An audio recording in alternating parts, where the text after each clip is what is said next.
Assalamualaikum warahmatullahi wabarakatuh. Perkenalkan, nama saya Jimli Sahabana Rahab dengan NIM 0801242120. Saya berasal dari kelas KM4 Fakultas Kesehatan Masyarakat. Nah, di sini saya akan menjelaskan lagi tentang presentasi yang berjudul Sejarah Perkembangan Bahasa Indonesia. Bahasa Indonesia memiliki sejarah yang panjang, yang bermula dari bahasa Melayu yang telah lama digunakan di Nusantara melalui proses panjang penyesuaian dan pengembangan. Bahasa ini akhirnya diakui sebagai bahasa nasional setelah proklamasi kemerdekaan Indonesia. Nah, ini dia. Slide yang kedua, masa pra-kemerdekaan atau cikal bahasa Indonesia. Nah, yang pertama, bahasa Melayu.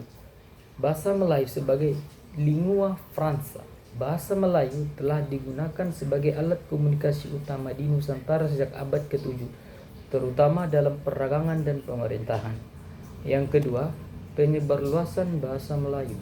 Pengaruh kolonialisme Belanda dan Jepang membantu menyebarkan bahasa Melayu ke seluruh wilayah Nusantara.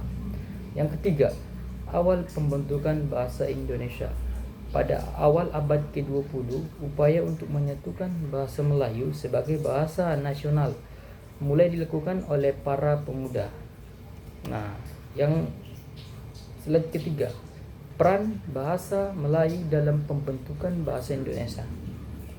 Yang pertama, kosakata bahasa Melayu. Banyak kosakata bahasa Melayu yang diadopsi dan menjadi inti bahasa Indonesia seperti kata buku, kata makan, dan rumah. Nah, yang kedua, kata struktur bahasa Melayu.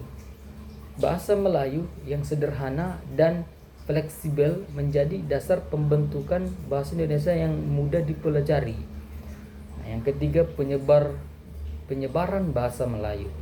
Penyebaran bahasa Melayu sebagai lingua franca di Nusantara memudahkan penyebaran dan penerimaan bahasa Indonesia. Adapun Kongres Bahasa Indonesia 1 menegaskan kedudukan bahasa Indonesia.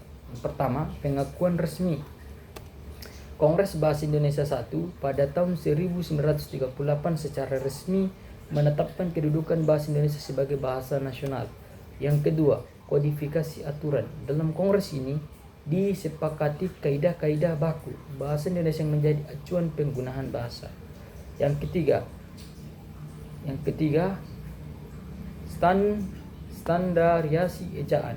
Kongres ini juga membahas dan menyepakati sistem ejaan yang disempurnakan untuk bahasa Indonesia. Adapun pengaruh bahasa daerah dan bahasa asing dalam kosakata bahasa Indonesia. Yang pertama, bahasa daerah. Banyak kata dari berbagai bahasa daerah di Indonesia yang diadopsi ke dalam bahasa Indonesia seperti angklung dari Sunda dan rendang dari Minangkabau atau Sumatera Barat. Nah, yang kedua, bahasa asing. Pengaruh bahasa asing terutama Belanda dan Inggris juga terlihat pada kosakata bahasa Indonesia seperti komputer dan televisi. Kekayaan kosakata itu yang ketiga. Pencampuran berbagai bahasa ini menjadikan bahasa Indonesia kaya akan kosakata dan mampu mengekspresikan berbagai konsep. Nah, pemantapan bahasa Indonesia sebagai bahasa nasional. Bahasa resmi negara. Bahasa Indonesia ditetapkan sebagai bahasa resmi negara dalam Undang-Undang Dasar 1945. Yang kedua, bahasa pengantar pendidikan. Betul. Bahasa Indonesia digunakan sebagai bahasa pengantar seluruh jenjang pendidikan nasional di Indonesia. Yang ketiga, bahasa media massa. Bahasa Indonesia digunakan secara luas dalam media massa seperti surat kabar, radio, dan televisi, dan lain sebagainya. Itu banyak kali itu. Nah, peranan lembaga bahasa dalam menjaga kemurnian bahasa Indonesia. Yang pertama, pusat bahasa. Lembaga ini bertugas mengembangkan, membina, dan melestarikan bahasa Indonesia. Yang kedua, Kamus Besar Bahasa Indonesia atau KBBI. Kamus ini menjadi acuan baku dalam penggunaan bahasa Indonesia yang benar. Yang ketiga, ejaan yang disempurnakan. Aturan ejaan yang disempurnakan memastikan konsisten penulisan bahasa Indonesia. Nah, tantangan dan prospek perkembangan bahasa Indonesia di era globalisasi. Yang pertama, tantangan. Pengaruh bahasa asing terutama Inggris. Kedua, kecenderungan penggunaan bahasa gaul dan tidak baku. Yang ketiga, kemampuan berbahasa Indonesia yang kurang merata.